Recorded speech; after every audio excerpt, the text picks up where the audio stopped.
বাজপুরে মৃত 11। হঠাৎ ঝড় বৃষ্টিতে বিপর্যস্ত মালদা। মালদার অনেক জায়গায় বজ্রপাতে 11 জনের মর্মান্তিক মৃত্যু। নিহতদের মধ্যে 2 স্কুল শিশু রয়েছে। সূত্রের খবর, বৃহস্পতিবার বিকেলে হঠাৎ করেই বজ্রসহ বৃষ্টি শুরু হয় মালদার বিভিন্ন এলাকায়। পুরাতন মালদার শাহপুরে একসঙ্গে মৃত্যু হয় 3 জনের। দুর্ঘটনায় নিহতদের নাম চন্দন সাহানি, রাজ মৃধা এবং মনোজিৎ মণ্ডল। এছাড়াও মানিকচক ব্লকে বজ্রপাতে এক নাবালক এবং এক বৃদ্ধের মৃত্যু হয়েছে। মৃত ব্যক্তির নাম অতুল মণ্ডল। এর বাইরে কিছু লোক ছিল যারা খেতে কাজ করছিল এবং আম তুলতে বাগানে এসেছিল, তারাও মারা গিয়েছে বলে সূত্রের খবর। এরপরে জেলার বিভিন্ন প্রান্ত থেকে মৃতদেহ ময়না তদন্তের জন্য মালদা মেডিকেল কলেজ ও হাসপাতাল মর্গে পাঠানো হয়। মুখ্যমন্ত্রী মমতা বন্দ্যোপাধ্যায় এবং তৃণমূল সাংসদ অভিষেক বন্দ্যোপাধ্যায়ের নির্দেশে রাত্রি 11টা নাগাদ মালদা মেডিকেল কলেজ ও হাসপাতালে পৌঁছন ইংরেজবাজার পৌরসভার চেয়ারম্যান কৃষ্ণেন্দু নারায়ণ চৌধুরী। তার আগে থেকেই মৃতের পরিবারের সঙ্গে কথা বলেন জেলা শাসক নীতিন সিংহানিয়া। তারা তদারকি করে রাতের 7টি মৃতদেহ ময়না তদন্ত করে গ্রামে পাঠানোর ব্যবস্থা করেন।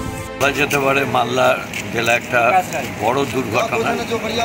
বজ্রাঘাতে প্রায় 11 জন মারা যায়। মানিকচক, ইংলিশ বাজার, ওল্ড মালদা, গাজল, বিভিন্ন রতুয়া, তারপর হরিশ্চন্দ্রপুর। তারপরে আমাদেরকে উপর থেকে আমাদের মাননীয় মুখ্যমন্ত্রী, মাননীয় অভিষেক ব্যানার্জি সব কথা হয়েছিল।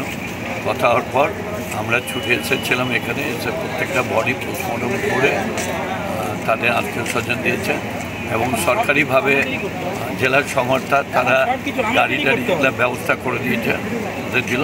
আমরা পার্টি থেকে আর্থিক কিছু সাহায্য তাদের করছি, যাদের এরা সকলেই গরিব, প্রাথমিক যে কাজগুলো হবে একই সঙ্গে ইতিমধ্যে সরকারের তরফ থেকে ঘোষণা করা হয়েছে মৃত পরিবারের হাতে সরকারি আর্থিক সাহায্যের ব্যবস্থা করা হবে এবং এদিন 4টি মৃতদেহের ময়না তদন্ত করে পরিবারের হাতে তুলে দেওয়া হবে। ঘটনায় স্বাভাবিকভাবেই মালদা জেলা জুড়ে নেমেছে শোকের ছায়া। Bureau report, Bankura news 1।